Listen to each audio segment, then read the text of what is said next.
2023 October 7.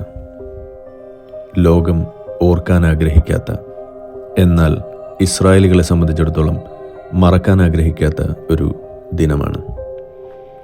ആ ദിനം നേരം വെളുക്കുന്ന സമയം മുതൽ ഗാസ എന്ന പ്രദേശത്തോട് ചേർന്ന് കിടക്കുന്ന ഇസ്രായേലിലെ കിബുട്സുകൾ എന്നറിയപ്പെടുന്ന കൂട്ടമായിട്ട് ആളുകൾ താമസിക്കുന്ന പ്രദേശങ്ങൾ കേന്ദ്രീകരിച്ച് നടന്ന തീവ്രവാദാക്രമണം, ഗാസയിൽ നിന്നും നുഴഞ്ഞു കയറിക്കൊണ്ട് ഇസ്രായേലിൻ്റെ സുരക്ഷാ സംവിധാനങ്ങളെ തകർത്തെറിഞ്ഞുകൊണ്ട് അകത്തുനിന്നും കൊണ്ട് സഹായം ലഭിച്ചതിൻ്റെ ഭാഗമായിക്കൊണ്ട് അതിന് വഴിവെച്ച തുരങ്കം വെച്ച ആളുകൾ അവരുൾപ്പെടെ ആ ഗ്രാമങ്ങളിൽ നടത്തിയ കൂട്ടക്കൊലകൾ, അത് ലോകം ചർച്ച ചെയ്യുന്നില്ല. അത് സംബന്ധിച്ചിട്ടുള്ള കാര്യങ്ങൾ പുറത്തെത്തിക്കാനും അവർക്ക് സാധിക്കാറില്ല. അവിടെ നിന്ന് പിടിച്ചുകൊണ്ടുപോയത് ജീവനുള്ളവരെ മാത്രമല്ല, കൊന്നുകളഞ്ഞവരുടെ ശവശരീരം പോലും ഇന്നും വിട്ടുകൊടുക്കാത്ത അവസ്ഥ. ആ ഒരവസരത്തിൽ നമുക്ക് അതിനെക്കുറിച്ചൊന്ന് പഠിക്കേണ്ടതുണ്ട്, അറിയേണ്ടതുണ്ട്. അതിനായി എനിക്ക് ലഭിച്ച അവസരം, അതുപയോഗിച്ചുകൊണ്ട് ചിത്രീകരിക്കാനായ ചില ദൃശ്യങ്ങൾ, അത് നിങ്ങളുടെ മുന്നിലേക്ക് സമർപ്പിക്കുകയാണ്.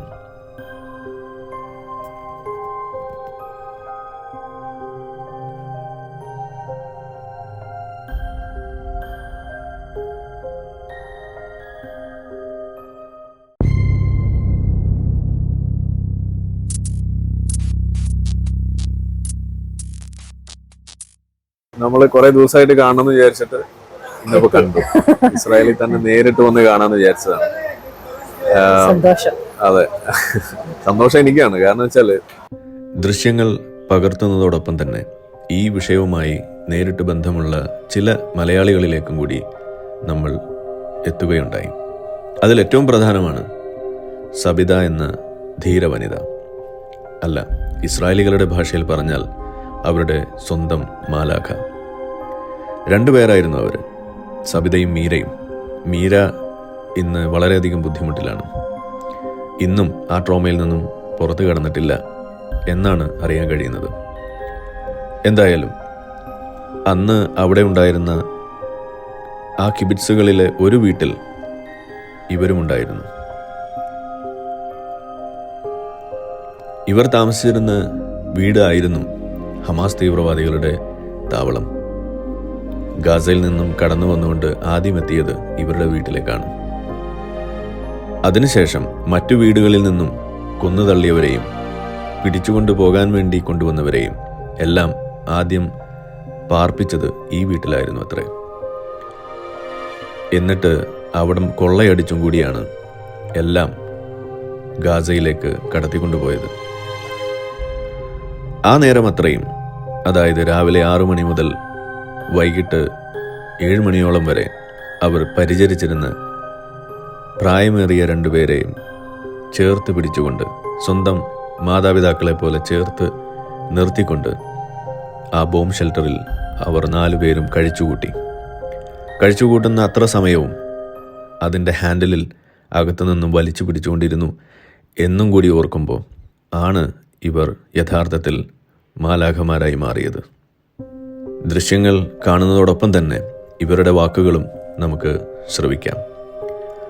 പ്രത്യേകിച്ചും നമ്മുടെ നാട്ടിലെ മാധ്യമങ്ങൾ ഇവരുമായി സംസാരിക്കാൻ തയ്യാറായി എന്നുണ്ടെങ്കിലും അവർക്ക് താല്പര്യമുള്ളത് മാത്രമാണ് പലപ്പോഴും പുറത്തെത്തിച്ചിരുന്നുള്ളൂ എന്നും കൂടി അറിയുമ്പോൾ, അതും പോരാഞ്ഞ് ഇവർ പറയുന്ന കാര്യങ്ങൾ ഇവരുടെ സ്വന്തം ബന്ധുക്കൾ പോലും സ്വീകരിക്കുന്നില്ല, മനസ്സിലാക്കുന്നില്ല എന്ന് വരുന്നിടത്താണ് ഇവരുടെ ട്രോമ അത് 10 മടങ്ങായി വർദ്ധിക്കുന്നത്. അത് ഭീകരവാദം സൃഷ്ടിച്ച മുറിവുകളെക്കാൾ വലിയ ഉണങ്ങാത്ത മുറിവുകളായി മാറ്റപ്പെടുന്നത്. സബിതയെ കുറിച്ച് നമ്മൾ അറിഞ്ഞത്, പല ആളുകളും പറഞ്ഞൊക്കെ അറിഞ്ഞത്, ഇവിടെയുള്ള ഇസ്രായേലികളുടെ ഇടയിൽ വലിയ തോതിൽ ചർച്ച ചെയ്യപ്പെട്ട ഒരു സംഭവം. ആ സംഭവത്തിന്റെ പിന്നിൽ പ്രവർത്തിച്ച മാലാഖമാരിൽ ഒരാളാണെന്നാണ് അറിയുന്നത്. അപ്പൊ എനിക്ക് വേണ്ടത് എന്താണെന്ന് സംഭവിച്ചത്, അതുപോലെ ആ വിഷയത്തെക്കുറിച്ച് എന്താ പറയാനുള്ളത് എന്നുള്ളത് അറിയാന്നുള്ളതാണ്. അപ്പൊ അതൊന്ന് ചുരുക്കി ഒന്ന് നമുക്ക് പറഞ്ഞു തന്നാൽ നല്ലത്. ഞാൻ ഏതായാലും ആ സ്ഥലത്ത് ഞാൻ പോയിരുന്നു, അതിന്റെ വിഷ്വൽസ് ഒക്കെ എന്റെ കയ്യിലുണ്ട്. നിങ്ങളിനി വീണ്ടും ആ സ്ഥലത്തേക്ക്, ആ ദുരന്ത മുഖത്തേക്ക് കൊണ്ടുപോയി വിഷമിപ്പിക്കണമെന്ന് എനിക്ക് ആഗ്രഹമില്ല. അതുകൊണ്ടാണ് അങ്ങോട്ട് നിർബന്ധിക്കാത്തത്. ഭയങ്കര ഹാർട്ട് ബ്രേക്കിംഗ് ആണ്. കഴിഞ്ഞ ആഴ്ച പോവേണ്ടി വന്നു. അപ്പച്ചന്റെ, ഞാൻ നോക്കിക്കൊണ്ടിരുന്ന അവിടുത്തെ അപ്പച്ചന്റെ 1ാമത്തെ ആണ്ടായിരുന്നു. അത് കഴിഞ്ഞ് ഇന്നത്തേക്ക് ഇപ്പം 1.5 ആഴ്ചയായി ഞാൻ ഉറങ്ങിയിട്ടില്ല. ഭയങ്കര ബുദ്ധിമുട്ടാണ്. നമുക്കത് മെന്റലി നമ്മൾ എത്രത്തോളം അഫക്ട് ചെയ്യുന്നു. ഞാനൊരു ഫോറിനർ ആയിട്ട് എന്നെ അത്രത്തോളം അഫക്ട് ചെയ്യുന്നുണ്ടെങ്കിൽ ഇവിടെയുള്ള ആൾക്കാരിലോട്ട് അത് എത്രത്തോളം. പക്ഷെ ഫോറിനേഴ്സിനെ അല്ലേ അഫക്ട് ചെയ്യുന്നുള്ളൂ. ഇവിടെയുള്ള ആളുകൾക്ക് ഇതൊന്നും അഫക്ട് ചെയ്ത മാതിരി അല്ലല്ലോ കാണുന്നത്. നമ്മൾ ഇല്ല, അവരെ അഫക്ട് ചെയ്തിട്ടുണ്ട്. എന്റെ കമ്മ്യൂണിറ്റിയിലുള്ള ആൾക്കാരെ സംബന്ധിച്ച് അവരിപ്പോ, കാരണം ഞാൻ ഇപ്പോഴും അവരെന്നെ വിളിക്കാറോ എടുക്കാറോ, നമുക്ക് കോണ്ടാക്റ്റിലുള്ള ആൾക്കാരാണ് ആ കമ്മ്യൂണിറ്റിയിലെ ആൾക്കാർ. അവര് നമ്മളെ കാണുമ്പോഴും നമുക്ക് തരുന്ന റെസ്പെക്റ്റും, ഒരു 2 പേരെ രക്ഷിക്കാൻ പറ്റിയത് കൊണ്ട് നമുക്ക് തരുന്ന റെസ്പെക്റ്റും, അവരും ഏതൊരവസ്ഥയിലൂടെയാണ് കടന്നു പോകുന്നത്. അവരൊക്കെ മെഡിസിൻസ് ഒക്കെ എടുത്തിട്ടാണ് അവർ മുന്നോട്ട് പോകുന്നത്. മെഡിസിൻസ് ഉണ്ട്, അവർക്ക് കനാബിസ്, കഞ്ചാവ് ഉണ്ട്, അവർക്ക് ലീഗലി അവർക്ക് കൊടുത്തേക്ക്, കാരണം അവരെ ഒന്ന് റിലാക്സ് ചെയ്യാൻ വേണ്ടിയിട്ട്. അന്നത്തെ ആ PTSD-യിലൂടെയാണ് പല ഇസ്രായേലികളും പോകുന്നത് എന്ന് നമുക്കറിയാം. തീർച്ചയായും ഇത് കഴിഞ്ഞ് അല്ല, അന്ന് ഇതിന്റെ ഭാഗമാകാത്ത ഇസ്രായേലികളുണ്ട്. സെൻട്രൽ പാർട്ടിലും ബാക്കിയൊക്കെ ഉണ്ടായിരുന്നവര്. അവർക്ക് ഇതിനെക്കുറിച്ച് പറഞ്ഞാലും അവർക്ക് എത്രത്തോളം തീവ്രതയിലാണ് നമുക്കത് ഫീൽ ചെയ്യുന്നതെന്നോ നമ്മളെ അത് അഫക്ട് ചെയ്തതെന്നോ അവർക്ക് അറിയത്തില്ല. ഇസ്രായേലിലുള്ള ആൾക്കാർക്കും അത് നമ്മുടെ നാട്ടിലുള്ള ആളുകളുടെ കാര്യം പറയണ്ട. അതാണ്. അപ്പൊ അതുകൊണ്ടാണ് ഞാൻ നേരിട്ട് ചോദിക്കുന്നത്, എന്താ അന്ന് സംഭവിച്ച അതിന്റെ ആ ഒരു ടൈം ലൈൻ ഓർമ്മയുള്ളതുപോലെ? തീർച്ചയായും ഓർമ്മയുണ്ട്. കാരണം പല ആവർത്തിയിൽ ഇത് റിപ്പീറ്റഡ് ആയിട്ട് പറയേണ്ടി വന്നിട്ടുള്ളത്. കാരണം 6:30-ക്കാണ് അലാം തുടങ്ങിയത്, എമർജൻസി അലാം തുടങ്ങിയത്. നമുക്ക് ബോർഡറുകളിൽ എല്ലാ വീടുകളിലും സേഫ്റ്റി റൂംസ്, വീടിനോട് ചേർന്ന്, വീടിന്റെ ഉള്ളിൽ തന്നെയാണ്, വീടിന്റെ ഒരു മുറിയാണ് ഈ സേഫ്റ്റി റൂംസ് ആയിട്ടുള്ളത്. അപ്പൊ നമ്മള് അതിന്റെ ഉള്ളിൽ അത് കേൾക്കുന്ന പാടെ എത്രയും പെട്ടെന്ന് അതിന്റെ ഉള്ളിൽ എത്തിപ്പെടുക. ഇത് ലൊക്കേഷൻ എവിടെയായിട്ട് വരും? നിറോസ് എന്ന് പറയുന്നത് അഷ്കലോണിൽ നിന്ന് ഒരു, ഇവിടുന്ന് ടെലവീവിൽ നിന്ന് പോവുകയാണെങ്കിൽ 100 കിലോമീറ്റർ, അതായത് ഗാസ ബോർഡറിനോട് ചേർന്ന്. ജസ്റ്റ് ഗാസയില് ഖാൻ യൂനിസ് എന്ന് പറഞ്ഞ സ്ഥലത്ത് നോക്കുവാണെങ്കിൽ 2 കിലോമീറ്റർ. നോക്കിയാൽ കാണാം. അവിടുത്തെ ബാങ്ക് വിളിയൊക്കെ നമുക്ക് കേൾക്കാം. ഇച്ചിരി കൊണ്ട് നമ്മുടെ ഫീൽഡിലോട്ട്, ഇവർക്ക് കിബുട്സുകൾക്ക് കൂടുതലും ഫീൽഡുകളാണ് ഉള്ളത്. അപ്പൊ അവരുടെ ഫീൽഡിലോട്ട് നമുക്ക് പോകാനുള്ള വഴികളൊക്കെയാണ്. അങ്ങോട്ട് പോയി കഴിഞ്ഞാൽ നമുക്ക് അവരുടെ ബിൽഡിംഗ് കാണാം, അവിടെ വണ്ടികൾ മൂവ് ചെയ്യുന്ന കാണാം. അവിടെയുള്ള ആളുകൾ അപ്പോ ഇവിടെയൊക്കെ ജോലി ചെയ്യുന്നുണ്ടായിരുന്നു. തീർച്ചയായും. എന്റെ കിബൂട്സില് ഒരു അപ്പച്ചനുണ്ട്. അപ്പച്ചൻ പറഞ്ഞതനുസരിച്ച്, അപ്പച്ചന്റെ പേര് സ്ലോമോ അപ്പച്ചൻ പറഞ്ഞതനുസരിച്ച് എല്ലാ 6 മാസം കൂടുമ്പോഴും 8000 പലസ്തീനികൾക്ക് ഇസ്രായേൽ ജോലി കൊടുക്കുന്നുണ്ട്. അവർക്ക് ഇവിടെ 8,000 എല്ലാ 6 മാസം കൂടുമ്പോഴും 8000 ഗാസക്കാർക്ക് ഇസ്രായേലിൽ ജോലി കൊടുക്കുന്നുണ്ട്. ഇവിടുത്തെ ഒരു ദിവസത്തെ ശമ്പളം കൊണ്ട് അവർക്ക് അവിടെ ഒരാഴ്ച ജീവിക്കാം സുഖമായിട്ട്. ഇവിടെ ഒരു ദിവസം അവർ ഏൺ ചെയ്യുന്ന പൈസ കൊണ്ട്. അപ്പൊ ഒത്തിരി സ്ത്രീകളായിട്ടും ആണുങ്ങളായിട്ടും ഇവിടെ നമ്മുടെ കിബുട്സുകളില്, തോട്ടങ്ങളിലും അല്ല കൺസ്ട്രക്ഷൻ ഫീൽഡിലും എല്ലാം അവർ വർക്ക് ചെയ്യുന്നുണ്ട്. ഞങ്ങളുടെ കിബുട്സിലും ഉണ്ടായിരുന്നു ഒത്തിരി സ്ത്രീകൾ, ഗാസയിൽ നിന്ന് വന്നു പോയിക്കൊണ്ടിരുന്ന സ്ത്രീകള്, ധാരാളം സ്ത്രീകൾ ഉണ്ടായിരുന്നു കനാബിസ് ഫീൽഡിൽ വർക്ക് ചെയ്തുകൊണ്ടിരുന്നത്. അവര് നമ്മുടെ അവിടുത്തെ ഷോപ്പിംഗ്, ചെറിയ സൂപ്പർ മാർക്കറ്റ് ഉണ്ട്, അവിടെ വന്ന് സാധനങ്ങൾ വാങ്ങാറുണ്ട്. ഈ ക്യാൻറ്റീൻ ഉണ്ട്, അതിന് ഹദറോഹേൽ എന്ന് പറയും. അവിടെ വന്ന് അവർ ഭക്ഷണം കഴിക്കാറുണ്ട്. എല്ലാം. അപ്പൊ സാധാരണ പറയാറുള്ളത് ഭയങ്കരമായ അപ്പാർട്ടൈഡ് നടക്കുന്ന ഒരു സ്ഥലമാണ് ഇസ്രായേൽ എന്നാണല്ലോ പറയാ. അപ്പോ എങ്ങനെയാണ് അപ്പൊ അത് രണ്ടും അങ്ങ് ചേർന്ന് പോകുന്നില്ലല്ലോ? അതായത് ഒരു സമയം അവിടെയുള്ള ആളുകൾ ഇവിടെ വരുന്നു, ജോലി എടുക്കുന്നു, അവരിവിടെ ഷോപ്പ് ചെയ്ത് തിരിച്ചു പോകുന്നു. ഇസ്രായേലിൽ നിന്ന് ഗാസയിലോട്ട് 3 ഓപ്പണിംഗ് ആണ് ഉണ്ടായിരുന്നത്. ഒന്ന് എരസ് എന്ന് പറഞ്ഞത്, പിന്നെ ഒന്ന് മറ്റേ റാഫ ക്രോസിങ്, അതുകൂടാതെ വേറെ ഒരെണ്ണം ഈജിപ്തിന്റെ അടുത്ത്. അങ്ങനെ 3 എണ്ണമാണ് എനിക്ക് പറഞ്ഞു തന്ന അറിവ് വെച്ചിട്ട് ഉള്ളത്. ആ 3 എണ്ണത്തില് ഈ എരസ് എന്ന് പറഞ്ഞ സ്ഥലത്തൂടെയാണ് ആൾക്കാര് വന്നും പോയും, ജോലിക്ക് വന്നും പോയും, ഇസ്രായേലിലോട്ട് വന്നും പോയും ഇരുന്നത്.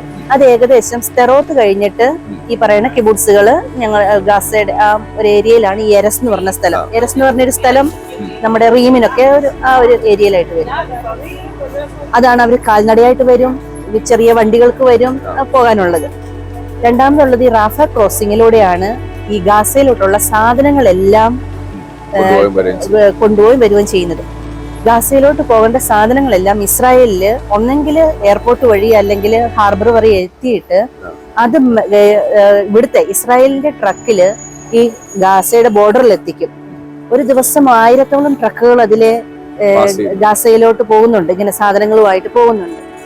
ആ ട്രക്കുകളിൽ നിന്ന് ഈ ബോർഡറിൽ എത്തിക്കഴിഞ്ഞു കഴിയുമ്പം പല സ്ക്രീനിങ്ങുകൾ കഴിഞ്ഞ് മാനുവലിയാണ് ഇസ്രായേലിലെ വണ്ടിയിൽ നിന്ന് ഗാസയിലെ വണ്ടിയിലോട്ട്, ട്രക്കിലോട്ട് ഇത് മാനുവലിയാണ് ചേഞ്ച് ചെയ്യുന്നത്, ഉറപ്പുവരുത്താൻ വേണ്ടിയിട്ട്.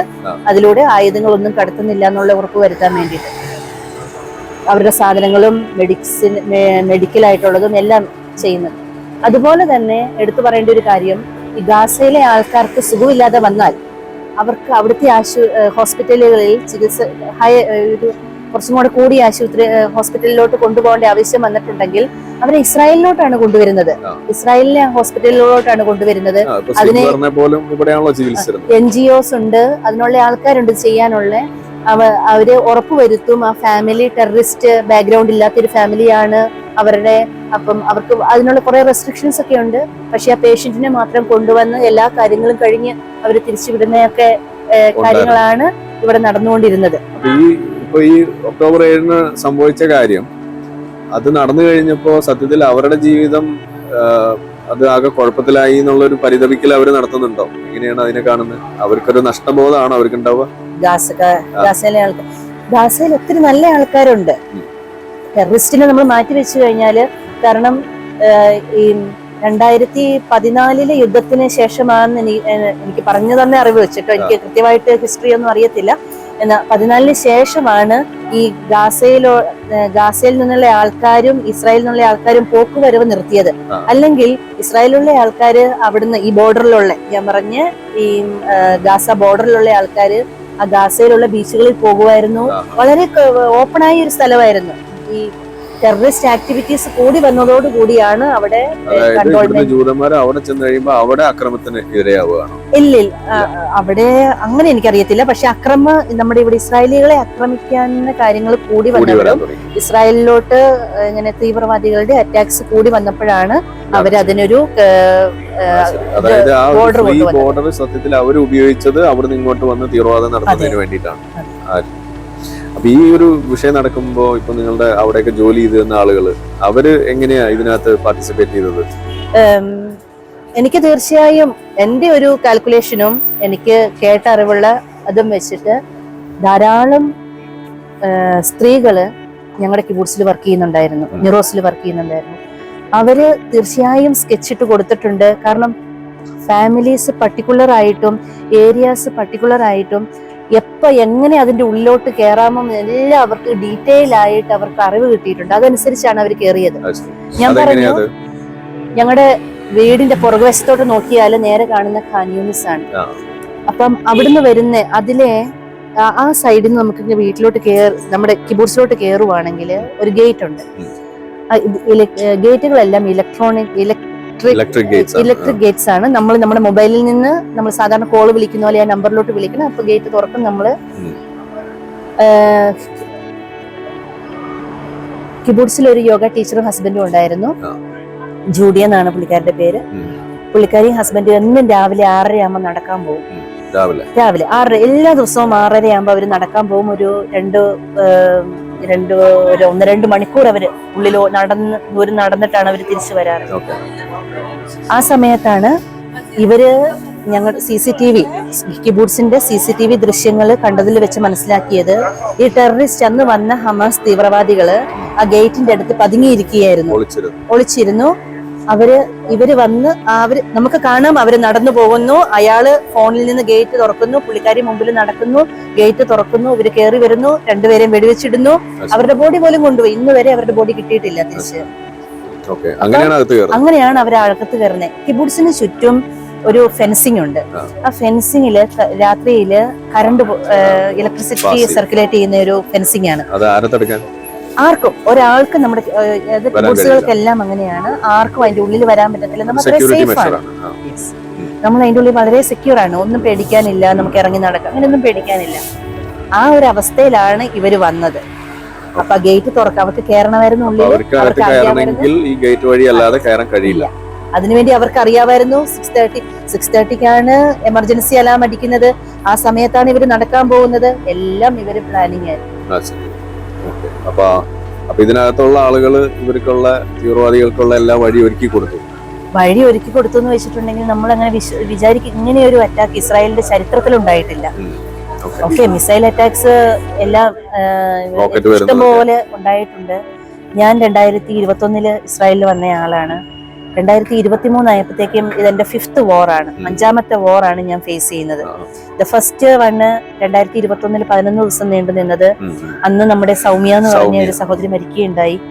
അന്നാണ് എല്ലാവരും യുദ്ധം വരുമ്പോൾ ഇച്ചിരിയും കൂടെ കെയർഫുൾ ആകാൻ തുടങ്ങിയത്. അതുവരെ എല്ലാവരും അത്രയ്ക്ക് പേടിക്കേണ്ട ഒരു അവസ്ഥയിലല്ലായിരുന്നു.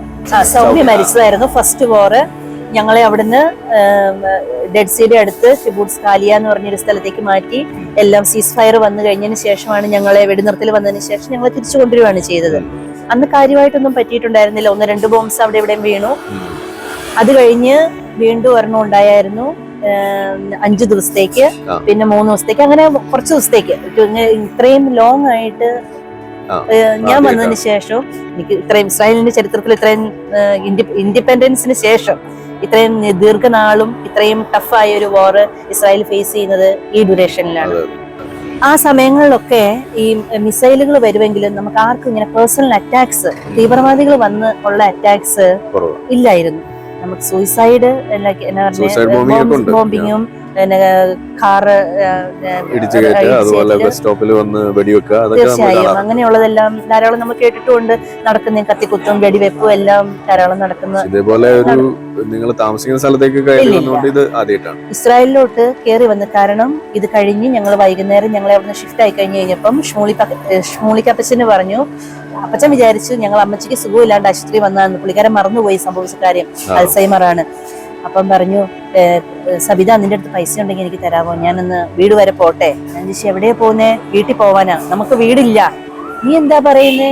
വീടില്ല. ഞാൻ ഫോട്ടോസ് കാണിച്ചു കൊടുത്തു എന്റെ കയ്യിലുള്ള. എന്നോട് ചോദിച്ചു മാത്തോമേരത്ത് നീ എന്താണ് പറയുന്നത്? ഇത് ഇസ്രായേലാണ്, ഇതിങ്ങനെ സംഭവിക്കില്ല. 85 വയസ്സുള്ള ഒരു മനുഷ്യൻ അയാളുടെ എക്സ്പീരിയൻസ് വെച്ചിട്ട് പറഞ്ഞു ഇത് ഇസ്രായേലാണ്, ഇത് സംഭവിക്കത്തില്ല. പിന്നെ പുള്ളിക്കാരൻ വിളിച്ച് അന്വേഷിച്ചു. അവിടെ സംഭവിച്ച, അവർക്ക് വിശ്വസിക്കാൻ പറ്റാത്ത വിധം സംഭവിച്ച ആ സംഗതിയുടെ ആ വ്യാപ്തി അത് ഓർമ്മയിലുണ്ടോ? അത് മരിച്ചാലും മറക്കില്ല.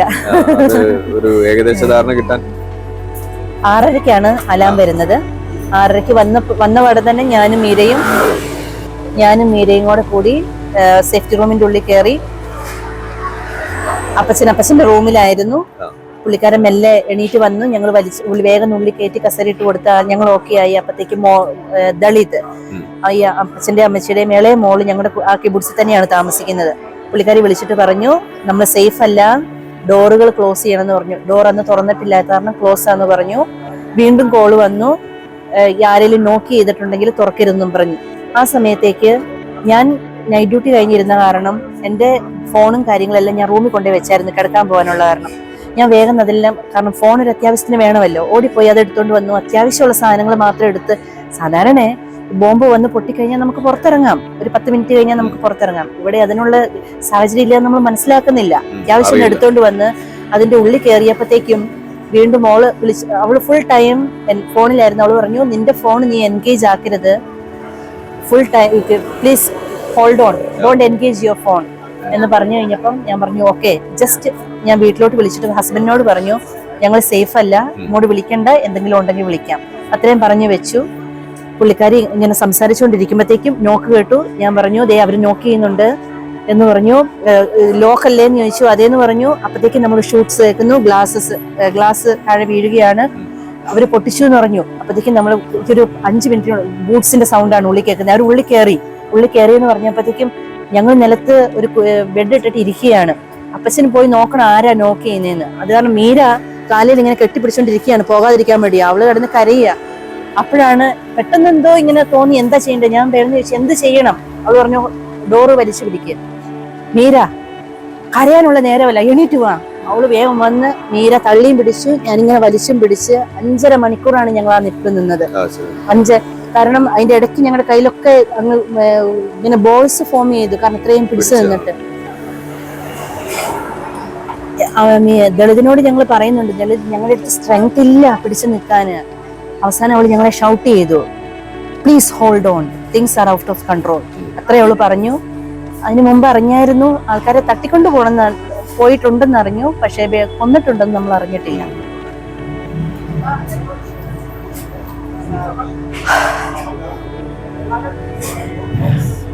ഓരോ പ്രാവശ്യം പറയുമ്പോഴും ഞാൻ ആ അവസ്ഥയിലൂടെ കടന്നു പോവുകയാണ്. ആ ഡോറിന്റെ ഹാൻഡിൽ എന്ന് പറയുന്നത് അത്ര ചെറിയ ഹാൻഡിലാണ്. നമുക്കത് ഹോൾഡ് ചെയ്തോണ്ടിരിക്കുക എന്ന് പറയുന്നതും, ഡോറിന്റെ അപ്പുറത്തെ സൈഡിൽ മരണമാണ് മുമ്പിലുള്ളത്. അവര് നമ്മളോട് തുറക്കാൻ പറയുന്നുണ്ട്. അവര് നമ്മുടെ ഹാൻഡിൽ താഴോട്ട് പോകുന്നതനുസരിച്ച് നമ്മൾ ഇല്ലില്ല, അവര് വന്നും പോയി ഇരിക്കുവായിരുന്നു. ഇവിടുത്തെ പല ഇൻവെസ്റ്റിഗേറ്റേഴ്സും കാരണം വൺ ഓഫ് ദ ജീവിച്ചിരിക്കുന്ന ആൾക്കാർ ഞങ്ങളായിരുന്നു. ഫസ്റ്റ് അറ്റാക്ട് ഹൗസസിലുള്ള ആൾക്കാരിൽ ജീവിച്ചിരിക്കുന്നത് ഞങ്ങളായിരുന്നു. കാരണം ഏകദേശം ധാരണയൊക്കെ കിട്ടാൻ വേണ്ടിയിട്ട് എപ്പോഴാ വന്നേ, ഏത് സമയത്തൊക്കെ അതൊക്കെ അറിയാൻ വേണ്ടിയിട്ട് IDFന്റെ ഇതിന്നൊക്കെ വന്നിട്ടുണ്ടായിരുന്നു. അപ്പൊ അവര് വന്നപ്പം നമുക്ക് മനസ്സിലാകാൻ കഴിഞ്ഞത് ഞങ്ങളുടെ ഹൗസ് ആയിരുന്നു അവരുടെ ബേസ്. ഈ ഹോസ്റ്റേജസിനെ എല്ലാം അവര് ട്രാൻസ്ഫർ ചെയ്തത് നമ്മുടെ വീട്ടിലോട്ടാണ്. അവിടെ നിന്നാണ് അവര് ഡിസ്പാച്ച് ചെയ്തുകൊണ്ടിരുന്നത്. അപ്പൊ അവർക്ക് സമയം ഉണ്ടായിരുന്നു, അവർക്ക് അറിയാമായിരുന്നു നമ്മുടെ വീട്ടില് ആളുണ്ട്. പക്ഷെ നമ്മൾ അത്ര അവർക്ക് ഭയപ്പെടേണ്ട ആൾക്കാരല്ല. കാരണം എനിക്ക് തോന്നുന്നു ആ സ്ത്രീകൾ എന്നോട് സംസാരിച്ചപ്പോ, നീ ഏത് വീട്ടിലാ വർക്ക് ചെയ്യുന്നേ, നിങ്ങൾ രണ്ടുപേര് എന്താണ്, അങ്ങനെയൊക്കെ നമ്മളോട് ഇങ്ങനെ ചോദിക്കുമ്പോൾ, കാരണം അവര് ബുർക്ക ഇട്ട സ്ത്രീകളായിരുന്നു. ഇസ്രായേലിൽ അങ്ങനെ അധികം ബുർക്ക ഇട്ട് നടക്കാറില്ല. അവര് ഗാസയിൽ നിന്നുള്ളവരായിരുന്നു. നമ്മുടെ കനാബിസ് ഫീൽഡിൽ വർക്ക് ചെയ്യുന്നവരായിരുന്നു അവര്. മുന്നേ എന്ന് വെച്ചാൽ നമ്മളിങ്ങനെ കാണുന്നുണ്ടല്ലോ, അവര് ക്യാൻറ്റീൻ ഉപയോഗിക്കുന്നുണ്ട്. അവര് പേഴ്സണലി നമുക്ക് അറിയത്തില്ല, പക്ഷെ ഒരു മനുഷ്യൻ നമ്മളോട് വർത്താനം പറയുമ്പം അങ്ങനെ, നീ ഏത് വീട്ടിലാണ് വർക്ക് ചെയ്യുന്നത്, അങ്ങനെയൊക്കെ ചോദിക്കും. നമ്മളിതൊന്നും ചിന്തിക്കുന്നില്ല. പക്ഷെ അത് കഴിഞ്ഞപ്പോ ഞാനിതൊക്കെ ഒന്ന് കൂട്ടി വായിക്കുന്നു, ഇതൊക്കെ ആയിരിക്കാം.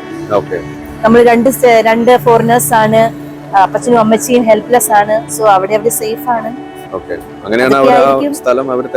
ആയിരിക്കും. കാരണം അത്രയും സമയം അവരവിടെ ഇരുന്ന് അവര് ഭക്ഷണം കഴിച്ചു, അവര് ധാരാളം സമയം അവര് സ്പെൻഡ് ചെയ്തു. അവര് വന്ന് തുറക്കാൻ ശ്രമിക്കുന്നു. 5-6 പ്രാവശ്യം അവര് വന്ന് തുറക്കാൻ ശ്രമിച്ചു. ഞങ്ങളുടെ കഴിവല്ല, ഞങ്ങൾ അവിടെ നിന്നുകൊണ്ട് പ്രാർത്ഥിച്ചു. ഞാനൊരു ക്രിസ്ത്യാനിയാണ്. അപ്പൊ എനിക്കറിയാവുന്ന പ്രാർത്ഥനകളെല്ലാം അവിടെ നിന്ന് ചൊല്ലിക്കൊണ്ടിരിക്കുകയായിരുന്നു. എന്റെ കയ്യിലൊരു കൊന്ത ഉണ്ടായിരുന്നു, ഞാൻ അതിന്റെ ഹാൻഡിലിൽ ഇട്ടു. അതൊക്കെ നമ്മുടെ കയ്യിൽ കൊള്ളൂ. ഇവര് അറബിയിൽ വിളിച്ചു പറയുന്നതും അല്ലാഹു അക്ബർ വിളിക്കുന്നതും ഇടിക്കുന്ന ഒച്ചകളും ഭയങ്കര ഭയാനകമായിരുന്നു. അതെല്ലാം ഈ പുറത്തെ ഷട്ടറെല്ലാം വലിച്ചു പറിക്കുന്ന ശബ്ദം, വെടിയൊച്ചകള്, ഇതൊക്കെ നമുക്ക് കേൾക്കാമായിരുന്നു. അത്രയായപ്പം ഒരാൾ വന്നിട്ട് ഇംഗ്ലീഷിൽ പറഞ്ഞു, we are here to save you, open the door. പക്ഷെ ഒറ്റ പ്രാവശ്യം പറഞ്ഞോളൂ. ഒന്നെങ്കിൽ അതൊരു ഇസ്രായേലി ആയിരിക്കാം, ഞങ്ങൾക്കൊരു വാർണിംഗ് തന്നതായിരിക്കാം തുറക്കരുതെന്നുള്ളത്. കാരണം അത് കഴിഞ്ഞ് അതിന്റെ പുറകെ ഒരു ശബ്ദവും വന്നിട്ടില്ല. ഒറ്റൊരു പ്രാവശ്യം. ഞാൻ ചോദിക്കാനിരിക്കായിരുന്നു, എപ്പോഴാണ് നിങ്ങൾക്ക് ധൈര്യം അത് തുറക്കാൻ?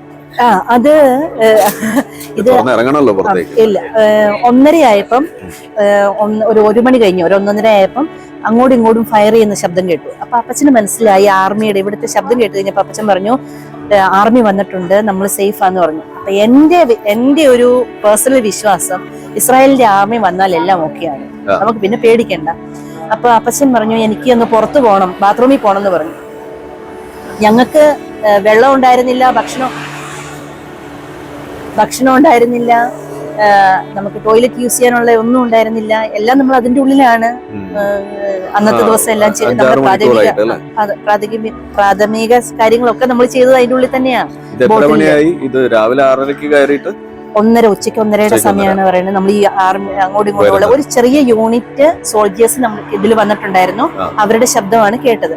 അപ്പൊ അപ്പച്ചൻ പറഞ്ഞത് അനുസരിച്ച് പുള്ളിക്കാരൻ ഇറങ്ങിപ്പോയപ്പം മീര ഡോറ് ഹോൾഡ് ചെയ്തോണ്ടിരിക്കുകയായിരുന്നു. അവൾ എന്നോട് പറഞ്ഞു, ചേച്ചി അപ്പച്ചൻ പോയി, നമ്മൾ അടച്ചു പിടിച്ചാൽ ഇനി അവരെ വന്ന് കൊട്ടുന്നെങ്കിൽ, നമ്മൾ അപ്പച്ചനാന്ന് പറഞ്ഞ് തുറന്നാൽ നമ്മൾ ഇത്രയും നേരം പിടിച്ചു നിന്നത് വെറുതെ ആയി പോകും. അപ്പൊ ആള് കിടന്ന് വിറയ്ക്കുവാണ്. ഞാൻ പറഞ്ഞു, മീര നീ മാറി, ഞാൻ പിടിക്കാന്ന് പറഞ്ഞു. എന്നിട്ട് ഞാൻ ഡോറ് ഇങ്ങനെ ഇച്ചിരി ഒരു പകുതി തുറന്നു വെച്ച് ഞാൻ നോക്കുവാണ്. കാരണം ഒരു L ഷേപ്പിലാണ് ഇങ്ങനെ വരുന്നത്. അപ്പൊ വരുമ്പോൾ പെട്ടെന്ന് അടയ്ക്കാവല്ലോ എന്നുള്ള രീതിയിൽ ഇങ്ങനെ നിൽക്കുമ്പം എന്തോ ഒരു സാധനം പെട്ടെന്ന് ഭൂം എന്നും പറഞ്ഞ് പൊട്ടി. ആ പൊട്ടിയ സാധനം വീണിട്ട് എന്റെ കൈ പൊള്ളിയായിരുന്നു. കൈയുടെ ഇവിടെ പൊള്ളിയായിരുന്നു. അപ്പച്ചന് അത് കഴിഞ്ഞ പിന്നെ മൊത്തം സ്കിൻ ഇങ്ങനെ പൊളിഞ്ഞു പോകുന്ന പോലെ ഒരു കണ്ടീഷനും ഉണ്ടായിരുന്നു അപ്പച്ചന്. ഒരു 10 മിനിറ്റ് കഴിഞ്ഞപ്പോൾ ഒച്ചയൊന്നും കേൾക്കുന്നില്ല, അനക്കമൊന്നും, ആൾക്കാരുടെ ശബ്ദം കേൾക്കുന്നില്ല, വെടിയൊച്ച കേൾക്കുന്നില്ല എന്ന് കണ്ടപ്പം ഞാൻ ഇറങ്ങി ഓടി. കാരണം ഒന്നാമത് ഫോണിൽ ചാർജ് തീർന്നു, ചാർജർ എടുക്കണം, വെള്ളം എന്തെങ്കിലും എടുക്കണം, കഴിക്കാൻ എന്തെങ്കിലും എടുക്കണം. ഇത് 3 എണ്ണമായിരുന്നു. പിന്നെ അമ്മച്ചിയുടെ മെഡിസിൻസ് ഒന്നും കൊടുത്തിട്ടില്ല, പുള്ളിക്കാരിക്ക് ബെഡ് റിഡൺ ആണ്, മെഡിസിൻ കൊടുത്തിട്ടില്ല, ഡയപ്പർ ചേഞ്ച് ചെയ്തിട്ടില്ല. ഈ കാര്യങ്ങൾ കൊണ്ട് പുറത്തോട്ട് ഇറങ്ങി ഓടി. ഹാളിൽ വന്ന് നോക്കുമ്പം അവിടെ ഒരു സാധനവും ഇല്ല, എല്ലാം നശിപ്പിച്ച് ചതറിച്ചിട്ടേക്കുവാണ്. ഫിൽറ്റർ എടുത്തോണ്ട് പോയിരിക്കുന്നു, വെള്ളം കുടിക്കുന്ന ഫിൽറ്റർ ടാപ്പ് ഒടിച്ചിട്ടിരിക്കുന്നു. പഴം വാങ്ങി വെച്ചിട്ടുണ്ടായിരുന്നു, പഴം തിന്നിട്ട് അതിന്റെ പീൽ അവിടെ ഇട്ടിരിക്കുന്നു, മുട്ട തിന്നിട്ട് അതിന്റെ ഷെല്ല് അവിടെ കിടക്കുന്നു. മേശയിൽ നിറച്ചും കോളയും ഡ്രിങ്ക്സ് എല്ലാം സെർവ് ചെയ്തിട്ട്, ഫുഡ് എല്ലാം സെർവ് ചെയ്ത് വെച്ചിരിക്കുന്നു. തിരിച്ചു വന്നപ്പം വേറെ കുടിക്കാൻ നമ്മുടെ കയ്യിൽ ഒന്നുമില്ല. അപ്പൊ അമ്മച്ചിയുടെ ഓക്സിജൻ മെഷീനിൽ ഉപയോഗിക്കുന്ന ബോട്ടിൽസ് ഉണ്ട്, അത് സ്റ്റെറൈൽ വാട്ടർ നമുക്ക് പാക്ഡ് ആയിട്ട് വരുന്ന, സീൽ ചെയ്ത് വരുന്നതാണ്. 3-4 ബോട്ടില് ഇത് സേഫ്റ്റി റൂമിന്റെ ഉള്ളിലോട്ട് ഇട്ടു. അമ്മച്ചിയുടെ പ്രീ പാക്ഡ് ഫുഡ് ഉണ്ട്, ന്യൂട്രിയൻ എന്ന് പറഞ്ഞ്, ആ ഫുഡ് അതിൻ്റെ ഉള്ളിലോട്ട് ഇട്ടു. കാരണം എന്തെങ്കിലും നമുക്ക് സർവൈവ് ചെയ്യണ്ടേ അടുത്ത എത്രയും നേരം. മീരയ്ക്ക് പാൽ ഉൽപ്പന്നങ്ങളോട് അലർജി ഉള്ള കാരണം അവളത് ഒന്നും തൊടാൻ കൂട്ടാക്കിയില്ല. വീണ്ടും ഞാൻ ഓടി എൻ്റെ മുറിയിൽ ഒരു പാക്കറ്റ് ചോക്ലേറ്റ് ഇരിപ്പുണ്ടായിരുന്നു. അത് ന്യൂ ഇയർ ആയ കാരണം കിബുർസിന്ന് തന്ന ഗിഫ്റ്റ് ആയിരുന്നു, അത് അലമാരിയിൽ ഇരിപ്പുണ്ടായിരുന്നു. അത് എടുത്തോണ്ട് വന്നു. ഞങ്ങളുടെ ഭക്ഷണം അന്നത്തെ ആ 2 ചോക്ലേറ്റും ഒരു വെള്ളമായിരുന്നു അതിൻ്റെ ഉള്ളിലുണ്ടായിരുന്നത്. വീണ്ടും ഞങ്ങള് ഹോൾഡ് ചെയ്തുകൊണ്ടിരുന്നു, കാരണം ഉച്ച കഴിഞ്ഞും ഞങ്ങളുടെ കിബുർസിൽ ടെററിസ്റ്റ് ഉണ്ടായിരുന്നു. വീണ്ടും 3-3:30 സമയമായപ്പോഴത്തേക്ക് ആരോ വന്നു, നമ്മുടെ ഉള്ളിൽ കയറി. അതില് പെണ്ണുങ്ങളുണ്ടായിരുന്നു, പിള്ളേരുണ്ടായിരുന്നു, സ്ത്രീകളുടെ ശബ്ദം കേട്ടു, പിള്ളേരുടെ, നമുക്കൊരു 15 വയസ്സിൽ താഴെയുള്ള പിള്ളേരുടെ ശബ്ദം കേട്ടാൽ നമുക്കറിയാം അവരുണ്ടായിരുന്നു. ഈ തീവ്രവാദികൾ വന്ന് വീട് തുറന്നിട്ടിട്ട് അവര് വന്നിട്ട് ലൂട്ട് ചെയ്യാനാണ് വന്നത്. അവരാണ് വന്ന സാധനങ്ങളൊക്കെ കവർ ചെയ്തുകൊണ്ട് പോയത്. അപ്പൊ സിവിലിയൻസ് ആരാണ്, ഹമാസ് ആരാണെന്ന് തിരിച്ചറിയാൻ പറ്റില്ല, അങ്ങനെയാണ് ഇപ്പൊ അവസ്ഥ. എന്റെ മനസ്സിലോട്ട് ഞാൻ ഇപ്പോഴും സൈക്കോളജിക്കൽ സപ്പോർട്ട് എടുക്കുന്ന ഒരു വ്യക്തിയാണ്. കാരണം എനിക്ക് അതിൽ നിന്ന് പുറത്തു വരാൻ കഴിഞ്ഞിട്ടില്ല. ചില സൗണ്ടുകള്, ചില രൂപങ്ങള്, ചില ഇൻസിഡൻസ്, അന്ന് നമ്മൾ കണ്ട കാര്യങ്ങളൊക്കെ മനസ്സിൽ ഇപ്പോഴും ഇങ്ങനെ തറഞ്ഞു കിടക്കുകയാണ്. വൈകുന്നേരം ഞങ്ങൾ വീട്ടിൽ നിന്ന് 7 മണിക്കാണ് ഞങ്ങളുടെ വീട്ടിൽ ആർമി എത്തുന്നത്. ലാസ്റ്റ് വീടായിരുന്നു ഞങ്ങളുടെ ആ കിബുട്സിൽ നിന്ന് റെസ്ക്യൂ ചെയ്യാനുണ്ടായിരുന്ന ഫാമിലി. കാരണം ഞങ്ങൾ കഴിഞ്ഞിട്ട് ആരുമില്ല. കഴിഞ്ഞ ദിവസം ഹമാസ് റിലീസ് ചെയ്ത ഓഫർ എന്ന് പറയുന്നയാൾ ഞങ്ങളുടെ നെക്സ്റ്റ് വീട്ടിൽ നിന്ന് വന്നയാളാണ്. ഞങ്ങളുടെ വലതുവശത്തോട്ടുള്ള 4 വീടുകളും കത്തിച്ചു.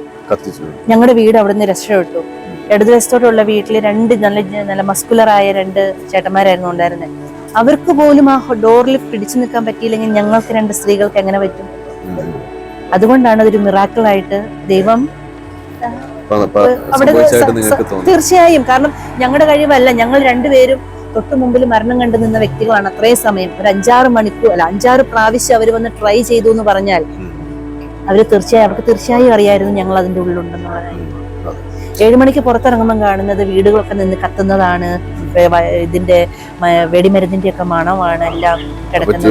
രാവിലെ 6 മണി മുതൽ വൈകിട്ട് 7 മണി വരെ പിടിച്ചോണ്ടിരുന്നു. 7 മണി വരെ ഞങ്ങൾ പിടിച്ചു. ഞങ്ങളോട് വിടാൻ പറഞ്ഞതിന് ശേഷമാണ് ഞങ്ങൾ അതിന് ഹാൻഡ് എടുത്തത്. ഉച്ച കഴിഞ്ഞ് ഞങ്ങൾ 2 പേരും മാറി മാറി എടുത്തു. ഇതിന്റെ ഇടയിൽ നിങ്ങളുടെ ഈ റൂമിലേക്ക് എന്തെങ്കിലും സ്പ്രേ ഞങ്ങളുടെ റൂമിലോട്ടൊന്നും ചെയ്തിട്ടില്ല. പക്ഷെ അവര് ചെയ്യാനുള്ളതേ ഉള്ളൂ. അതാണ് പറഞ്ഞത്, എന്തോ ഒരു ദൈവഭാഗ്യം കൊണ്ട്. ഞങ്ങൾ കിബുട്സിലില്ല, പക്ഷെ തായ്ലൻഡുകള് ഫീൽഡിൽ വർക്ക് ചെയ്ത തായ്ലൻഡുകള് വർക്ക് ചെയ്ത് അവര് താമസിച്ച സ്ഥലത്തും ഈ സേഫ്റ്റി റൂംസ് ഉണ്ട്. ആ സേഫ്റ്റി റൂമില് ആ തായ്ലൻഡുകളും ഞാനും രജിസ്റ്റർ ചെയ്തിപ്പെട്ടത് ഒരേ ഏജൻസിയിലായപ്പം എൻ്റെ മാനേജർ, ഏജൻസിയിലെ മാനേജർ കുറെ ദിവസങ്ങൾക്ക് ശേഷമാണ് ആളെന്നെ കോണ്ടാക്ട് ചെയ്തത്. ഞാൻ ആളോട് എൻക്വയറി ചെയ്തപ്പോഴാണ് അറിഞ്ഞത് ഇവരെല്ലാവരും സേഫ്റ്റി റൂം, തായ്ലൻഡുകളെല്ലാം സേഫ്റ്റി റൂമിലായിരുന്നു. അവരെ അതിൻ്റെ ഉള്ളിൽ നിന്ന് പുറത്ത് ചാടിക്കാൻ വേണ്ടി അവരെന്തോ കെമിക്കൽ അതിൻ്റെ ഉള്ളിൽ സ്പ്രേ ചെയ്തിട്ടാണ് അവരെ പുറത്തിറക്കിയത്. 20 പേരിൽ 15 പേരോളം കൊല്ലപ്പെട്ടു എന്നാണ് ആളെന്റെ അടുത്ത് അവരിറങ്ങിപ്പോയടക്ക് അവരെ വെടിവെച്ചു. അപ്പൊ ഈ സിവിലിയൻസിനെ കൊല്ലുക എന്ന് പറയുന്നത് അവര് കൊല്ലുമ്പോ പ്രശ്നമില്ല എന്നാണ് ഈ പറയുന്നത്. അങ്ങനെയാണോ? എന്റെ ഒരു 4 വർഷമായി ഞാൻ ഇസ്രായേലില്. എന്റെ ഒരു 4 വർഷത്തെ എക്സ്പീരിയൻസ് വെച്ച് ഞാൻ പറയുവാണെങ്കിൽ, ഇസ്രായേലികള് അവരുടെ കുടുംബത്തിൽ നിന്ന് തന്നെ നോൺ വയലൻസ് പ്രാക്ടീസ് ചെയ്യുന്ന ഒരു കൂട്ടം ആൾക്കാരാണ്. അവര് തമ്മിലാണേലും എന്തെങ്കിലും ഉണ്ടെങ്കിൽ, ഇപ്പൊ ഭാര്യയും ഭർത്താവും തമ്മിൽ ഒരു കശകശ ഉണ്ടെങ്കിൽ തന്നെ ഒരാളങ്ങ് മാറിപ്പോവും, അല്ലെ ഒരാളങ്ങ് ഇറങ്ങിപ്പോവും വീട്ടിൽ നിന്ന്, അങ്ങ് മാറി അത് കണ്ടിന്യൂ ചെയ്യാതെ. അടുത്ത നിമിഷം അത് അവർ മനസ്സിൽ വെച്ച് സംസാരിക്കാതെ അടുത്ത നിമിഷം അത് വിടും. അങ്ങനെ വിട്ടിട്ടാണ് മക്കളെ ആണേലും അവർ ആ രീതിയിലാണ് വളർത്തിക്കൊണ്ട് വരുന്നത്. അടിയിടിയും കൂടിയാലും അവരവരുടെ സ്പേസ് കൊടുത്ത് വളർത്തിക്കൊണ്ട് വരുന്ന ഒരു കൂട്ടം ആൾക്കാരാണ് ഞാൻ കണ്ടെടുത്തോളം, എനിക്ക് മനസ്സിലാക്കിയെടുത്തോളം. ഉണ്ടാകും, അതിന്റെ ഇടയ്ക്കും മനുഷ്യരല്ലേ, ഉണ്ടാകുമായിരിക്കും, ഉണ്ടാവും. പക്ഷെ മെജോറിറ്റി ഞാൻ കണ്ടെത്തുന്നത് ഈ രീതിയിലുള്ളവരാണ്. അപ്പം ഇപ്പോഴും ഇസ്രായേലികള് ഹമാസ് ചെയ്തതിനോട് സപ്പോർട്ട് ചെയ്യുന്ന ആൾക്കാരുണ്ട്. അവർക്ക് കിട്ടിയ എഡ്യൂക്കേഷനും അവരുടെ ഒരു തിങ്കിങ്ങും വെച്ചിട്ടാണല്ലോ അവരത് ചെയ്തത്. ഇപ്പൊ ഈ ഒരു വിഷയം സംബന്ധിച്ച് ഇപ്പൊ നമ്മുടെ നാട്ടില് ന്യൂസ് ചാനലുകളിലൊക്കെ ഇത് കൊടുക്കുക, ഇന്റർവ്യൂ കൊടുക്കുകയൊക്കെ ചെയ്തിട്ടുണ്ടാവുമല്ലോ. അതിലുള്ള അനുഭവം എന്താണ്? അത് ആളുകൾ സ്വീകരിച്ചോ അതോ എന്താണ്? ഫസ്റ്റ് ഏറ്റവും ആദ്യം ഞങ്ങൾ ഏഷ്യാനെറ്റ് ന്യൂസിനാണ് ഇന്റർവ്യൂ കൊടുത്തത്. അത് ഇസ്രായേൽ എംബസി ബാംഗ്ലൂരിൽ നിന്ന് ബാംഗ്ലൂരിലുള്ള അംബാസഡറിന്റെ റിക്വസ്റ്റ് പ്രകാരം ആണ് ഇന്റർവ്യൂ കൊടുത്തത്. 1 മണിക്കൂർ നീണ്ട ഇന്റർവ്യൂ ആയിരുന്നു. പക്ഷെ അവർക്ക് ആവശ്യമുള്ളത് മാത്രമാണ് അന്ന് പോസ്റ്റ് ചെയ്തത്. ഇത് തന്നെ സെയിം. എനിക്ക് ഇത് ഒരു മാറ്റമില്ല. അന്ന് ഞാൻ പറഞ്ഞതും ഇന്ന് ഞാൻ പറയുന്നതും അന്ന് സംഭവിച്ച കാര്യങ്ങൾ തന്നെയാണ്. മുഖ്യ ഇന്റർവ്യൂ ആണ് ഇപ്പോൾ പബ്ലിഷ് ചെയ്യാൻ പോകുന്നത്. അത് കഴിഞ്ഞ് ഷെക്കന ന്യൂസ് ഞാൻ ഈ പറഞ്ഞതെല്ലാം അതേപോലെ അവർ പുറത്തു വിട്ടിട്ടുണ്ടായിരുന്നു. അവർ ചെയ്തായിരുന്നു. എന്റെ ഈ പറഞ്ഞ സെയിം വീഡിയോ പിന്നെ എംബസിയുടെ, ഇസ്രായേൽ എംബസിയുടെ അവരുടെ സൈറ്റിൽ കിടപ്പുണ്ട്. അവരാണ് ഞങ്ങളെ സൂപ്പർ വുമൺ എന്ന് വിളിച്ചത്, ഞങ്ങളെ രണ്ടുപേരെയും. ഇതൊക്കെ അങ്ങനെയൊക്കെയാണ് ഇപ്പോ. അതെ. പിന്നെ അത് കഴിഞ്ഞ് ഇവിടെ കഴിഞ്ഞ വർഷം ഓണത്തിന് ജെറുസലേമിൽ വെച്ച് മലയാളികളെ ഞങ്ങളെ ആദരിക്കുകയുണ്ടായി. മീരേനെ എന്നെയും ഞങ്ങൾക്ക് ഗാലൻട്രി അവാർഡൊക്കെ തന്നു.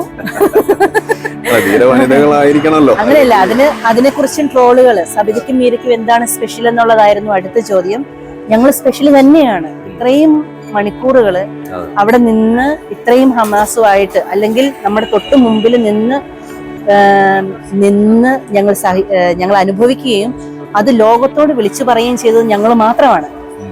ഇന്ന് വരെ ആ ബോർഡറിൽ മലയാളികൾ വർക്ക് ചെയ്തവരുണ്ട്. ഇത്രയും ബുദ്ധിമുട്ടില്ല, എന്നാലും ബുദ്ധിമുട്ട് അനുഭവിച്ചവരുണ്ട്. അവരോട് പറയും, അവരാരും ഇന്ന് വരെ മീഡിയയുടെ മുമ്പിൽ വന്നിട്ടില്ല. കാരണം അതൊക്കെ ചൊറയാണ്. അവർ പറഞ്ഞ വാക്കുകളാണ്, അതൊക്കെ ചൊറയാണ്. അതെ, ആ ചൊറ നമുക്ക് നന്നായിട്ട് പരിചയമുള്ളതാണ്. അതൊക്കെ ചൊറയാണ്. അപ്പൊ എന്തുകൊണ്ടാ അങ്ങനെ ചൊറയായിട്ടും ഇത് പറയണമെന്ന് തീരുമാനിച്ചത്? സത്യം അറിയണം, സത്യം ലോകം അറിയണം. ഫസ്റ്റ് ദളിത് എന്നോട് പറഞ്ഞത്, ദളിത് അമ്മച്ചി, ഞാൻ നോക്കി അമ്മച്ചിയുടെ മോൾ, അവൾ എന്നോട് പറഞ്ഞത്, സബിത, ഞങ്ങള് ലോകത്തോട് പറഞ്ഞാൽ, ഇങ്ങനെ ചാൻസ് മീഡിയാസ് എന്നെ അപ്രോച്ച് ചെയ്തപ്പോൾ ഞാൻ അവളോട് ചോദിച്ചു, ഞാൻ പറയുന്നതിൽ കുഴപ്പമുണ്ടോ? അപ്പൊ അവള് പറഞ്ഞു, ഞങ്ങൾ ലോകത്തോട് പറഞ്ഞാൽ ലോകം ഞങ്ങളെ വിശ്വസിക്കില്ല. ആ സമയം നീ പറഞ്ഞാൽ അത് ലോകം വിശ്വസിക്കും. ഞങ്ങളുടെ കിബൂട്സിലാണ് 3 പിള്ളേരെ തലയറുത്ത് കൊന്നിട്ട് അപ്പനെ അമ്മേനെയും അപ്പന്റെ അമ്മയുടെ മുമ്പിൽ വെച്ച്, കുഞ്ഞുമക്കളെ കൊന്നിട്ട് അപ്പനെ അമ്മേനെയും വെടിവെച്ച് പോകുന്നത്. എനിക്ക് കണ്ടില്ല, ഞാൻ അറിയത്തില്ല എന്ന് പറയാൻ പറ്റുമോ? ഞാൻ കണ്ടില്ല, പക്ഷെ എന്റെ കിബൂട്സിൽ നടന്ന കാര്യമാണ്. വെടിവെച്ച് കൊന്നതിന് ശേഷം വീട് കത്തിച്ചത് എന്റെ കിബൂട്സിലാണ്. ശവശരീരങ്ങളും അതൊക്കെ ഇന്ന് വരെ ബ്രാഹ എന്ന ഒരു സ്ത്രീ മസാജിങ് ഒക്കെ ആയിട്ട് പുള്ളിക്കാരി വളരെ പരിചയമുള്ള സ്ത്രീയാണ്. അവളുടെ ഹസ്ബൻഡും മോനും, പുള്ളിക്കാരി അന്ന് ഇവിടെ ഉണ്ടായിരുന്നില്ല, പുള്ളിക്കാരി ഈജിപ്തിൽ ടൂർ പോയേക്കുമായിരുന്നു. ഹസ്ബൻഡും മോനും തട്ടിക്കൊണ്ടുപോയോ എന്താ പറ്റിയെന്ന് അറിഞ്ഞില്ല.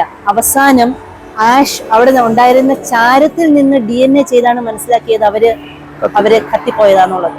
ആ അവസ്ഥയായിരുന്നു ഞങ്ങളുടെ കിബൂട്സിലുണ്ടായിരുന്നത്. അതൊക്കെ പറയുമ്പം നമ്മൾ പച്ചയായിട്ട് പറയണ്ടേ കാര്യങ്ങൾ ഇങ്ങനെയാന്നുള്ളത്. അക്രമം നേരിട്ടതും ഇതുപോലെ ഹ്യൂമൻ ലോസ് ഉണ്ടായിട്ടുള്ള സ്ഥലങ്ങളിൽ ഏറ്റവും പ്രധാനപ്പെട്ടതാണ് ഈ നിറോസ് എന്ന് പറയുന്നത്. നിറോസ് ആദ്യമേ തന്നെ നമ്മള് ആർമിക്കൊക്കെ ഇൻഫർമേഷൻ കൊടുത്തിട്ടുണ്ടായിരുന്നു എങ്കിലും റീം മ്യൂസിക്കൽ പാർട്ടി നടന്ന സ്ഥലം വളരെ ദാരുണമായിട്ട് അറ്റാക്ക് ചെയ്യപ്പെട്ട ഒരു സ്ഥലമായിരുന്നു. ഏതാണ്? റീം ദാരുണമായിട്ട് അറ്റാക്ക് ചെയ്യപ്പെട്ട സ്ഥലമായിരുന്നു.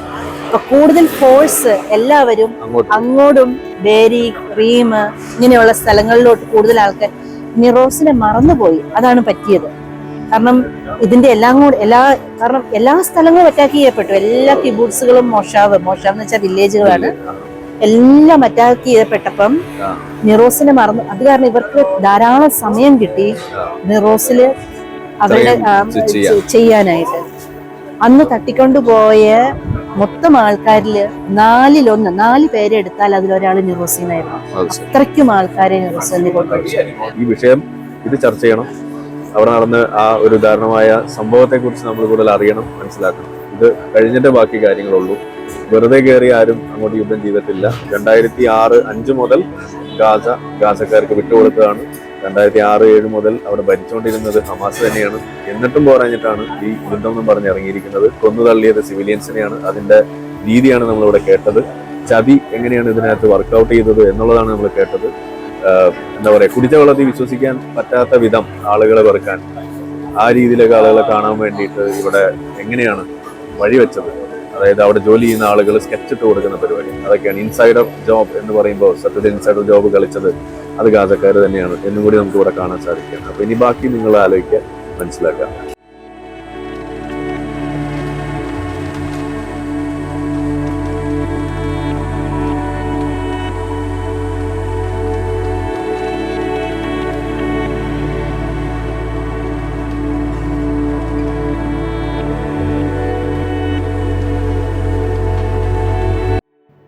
മധ്യേഷ്യയിൽ സമാധാനം കൊണ്ടുവരുന്നതിനു വേണ്ടി നിലവിൽ വന്ന അബ്രഹാം അക്കോർഡ്സിൻ്റെ ഭാഗമായി കൊണ്ട് പ്രവർത്തിക്കുന്ന ഒരു സന്നദ്ധ സംഘടനയാണ് ഷറാക്ക. ഷറാക്ക ഓർഗനൈസ് ചെയ്ത ഈ സന്ദർശനത്തിൻ്റെ ഭാഗമായിട്ടാണ് നിറോസ് എന്ന ഈ കിബുട്സിൽ ഞാനും എത്തപ്പെട്ടത്. അവിടെ നമുക്ക് കാര്യങ്ങൾ പറഞ്ഞു തരുന്നതിന് വേണ്ടിയിട്ട് ഈ കിബുട്സിൽ നിന്നും തട്ടിക്കൊണ്ട് പോകപ്പെട്ട് പിന്നീട് വിട്ടയക്കപ്പെട്ട ഒരു ബന്ധിയായിട്ടുള്ള ലയത് ആറ്റ്സലെ എന്ന് പറയുന്ന ഒരു വനിതയാണ് നമ്മളോടൊപ്പം ചേർന്നത്. അവർ താമസിച്ച വീടും അവരുടെ ഭർത്താവ് കൊല്ലപ്പെട്ടതിൻ്റെ കഥയും എല്ലാം നമ്മളോട് വിവരിച്ചു തന്നു, കാണിച്ചു തന്നു. അതുകൂടാതെ അവർ ഭക്ഷണം കഴിക്കുന്ന ആ ഹാളിൽ ആ അടുത്ത കാലത്തായി പുതുക്കി പണിത വാതിലിൻ്റെ ചില്ല് വെടിയുണ്ടയേറ്റ് തുളഞ്ഞിരിക്കുന്നത് ഇപ്പോഴും അവിടെ കാണാം. അത് ഞങ്ങൾക്ക് ചൂണ്ടിക്കാണിച്ചു തന്നു. അതുകൂടാതെ അവരുടെ വീടിനകം മുഴുവൻ തീയിട്ട് നശിപ്പിച്ചതിൻ്റെയും, അതുകൂടാതെ അവർക്കവിടെ ഇന്ന് താമസിക്കാനാകാത്ത വിധം ആ വീട് നശിപ്പിച്ചതും എല്ലാം നമുക്ക് പറഞ്ഞു തന്നു. അതിനുമപ്പുറത്തേക്ക് മരം കൊണ്ട് പണിത അനേകം വീടുകൾ തീയിട്ട് നശിപ്പിച്ചതും, അവിടെ ഉണ്ടായിരുന്ന കുടുംബം മൊത്തത്തോടെ തീയിലകപ്പെട്ട് വെന്തു മരിച്ചതിൻ്റെ കഥയും എല്ലാം അവിടെ വിവരിക്കപ്പെട്ടു.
കുട്ടികൾ താമസിക്കുന്നതിന് വേണ്ടിയിട്ട്, അവരുടെ പകല് ചെലവഴിക്കുന്നതിന് വേണ്ടിയിട്ട് പണി കഴിപ്പിച്ചിട്ടുള്ള ഒരു അംഗൻവാടി പോലെയുള്ളൊരു സംവിധാനം. എന്നാൽ നിരന്തരം റോക്കറ്റ് ആക്രമണ ഭീഷണിയുള്ളതുകൊണ്ട് എപ്പോഴും അതുണ്ടാകുന്ന സമയത്ത് കുട്ടികളെയും എടുത്തുകൊണ്ട് ബോംബ് ഷെൽട്ടറിലേക്ക് പോകുക എന്നത് അപ്രായോഗികമായതിനാൽ അവിടെ ആ കുട്ടികൾക്ക് വേണ്ടി പണിതതിൻ്റെ മുകളിലായിക്കൊണ്ട് ബോംബ് ഷെൽട്ടർ പണിത കാഴ്ചയാണ് നമുക്കിവിടെ കാണാൻ സാധിക്കുന്നത്. എന്നുവെച്ചാൽ ബോംബ് വരിക, റോക്കറ്റ് വീഴുക, അതിൽ നിന്ന് ഓടി രക്ഷപ്പെടുക എന്നത് ഒരു ഇസ്രായേലി പൗരനെ സംബന്ധിച്ചിടത്തോളം അവരുടെ ജീവിതത്തിൻ്റെ ഭാഗമായി കഴിഞ്ഞിരിക്കുന്നു എന്ന് വേണം നമുക്ക് മനസ്സിലാക്കാൻ. അതുകൊണ്ട് തന്നെ അതിനെ മറികടക്കാൻ വേണ്ടിയിട്ടുള്ള സംവിധാനങ്ങൾ ഒരുക്കുന്നതിലാണ് എന്നും ശ്രദ്ധ കൊടുത്തിരുന്നത്.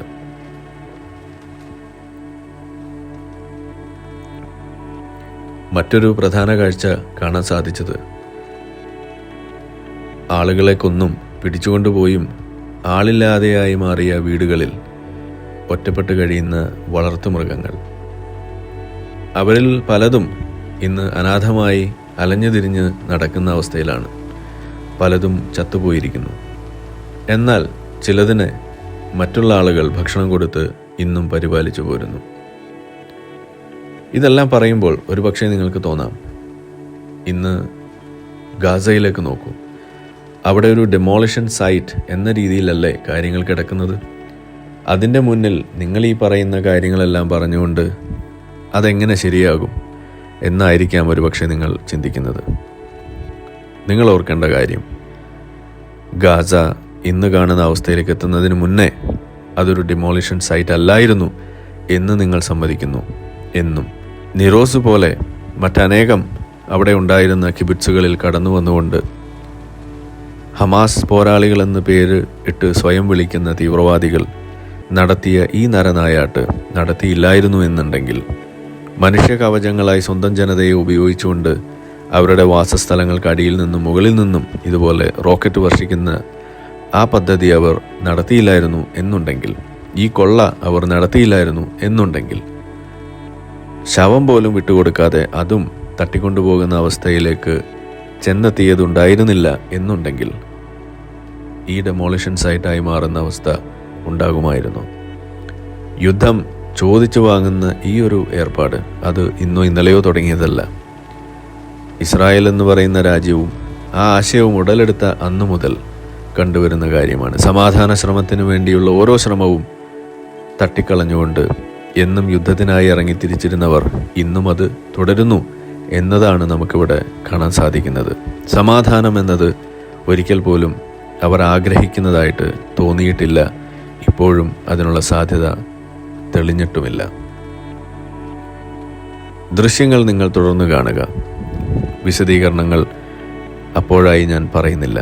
ഒരുപക്ഷെ നിങ്ങൾ ശ്രദ്ധിച്ചിട്ടുണ്ടാകാം, സബിത നമ്മളോട് സംസാരിക്കുമ്പോൾ ഞാൻ വല്ലാതെ ഇടപെടുന്നുണ്ടായിരുന്നു. ഇടയ്ക്കെങ്കിലും ചില ചെറിയ വർത്തമാനങ്ങൾ അതിൻ്റെ ഇടയിലേക്ക് ഞാൻ തിരുകാൻ ശ്രമിക്കുന്നുണ്ടായിരുന്നു. നിങ്ങൾ ക്ഷമിക്കണം. അത് ഞാൻ ചെയ്തില്ലായിരുന്നു എന്നുണ്ടെങ്കിൽ എനിക്ക് ആ സംഭാഷണം മുഴുമിക്കാൻ സാധിക്കില്ലായിരുന്നു. സബിതയ്ക്കും അത് സാധിക്കില്ലായിരുന്നു. ബിങ്ങിപ്പൊട്ടലിൻ്റെ വക്കത്തായിരുന്നു സബിത പലപ്പോഴും. കേട്ടിരിക്കുന്ന എനിക്കും അത് തന്നെയായിരുന്നു അവസ്ഥ. അത് മറികടക്കാൻ എൻ്റെ മുന്നിൽ വേറെ വഴിയുണ്ടായിരുന്നില്ല. നിങ്ങളത് മനസ്സിലാക്കും എന്ന് വിചാരിക്കുന്നു.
നമ്മളെ വീഡിയോ കണ്ടുകൊണ്ടിരിക്കുന്ന ആളുകൾ ചാനൽ സബ്സ്ക്രൈബ് ചെയ്തിട്ടില്ല എന്നുണ്ടെങ്കിൽ അത് ചെയ്ത് നമ്മളെ സപ്പോർട്ട് ചെയ്യുക. മറ്റു രീതിയിൽ സപ്പോർട്ട് ചെയ്യാൻ ആഗ്രഹിക്കുന്ന ആളുകൾക്ക് അതിൻ്റെ ഡീറ്റെയിൽസ് ഡിസ്ക്രിപ്ഷനിലുണ്ട്. നിങ്ങളുടെ ഓരോ ലൈക്കും ഷെയറും അതുപോലെ കമൻ്റ് ഇടുന്നതും ഈ വീഡിയോ അതിൻ്റെ താഴെ വരുന്ന കമൻറ്റുകൾക്ക് നിങ്ങൾ പ്രതികരിക്കുന്നതെല്ലാം തന്നെ വീഡിയോയുടെ റീച്ച് കൂടുന്നതിന് വലിയ തോതിൽ ഉപകാരപ്പെടുന്ന സംഗതിയാണ്. അപ്പോൾ അതുകൊണ്ട് അതിൽ നിങ്ങൾ ഏർപ്പെടണം എന്നും കൂടി ഞാൻ അഭ്യർത്ഥിക്കുകയാണ്. മറ്റുള്ള രീതിയിലുള്ള സപ്പോർട്ട് തുടർന്നും നിങ്ങളുടെ ഭാഗത്തുനിന്നുണ്ടാവും എന്ന് പ്രതീക്ഷിക്കുന്നു.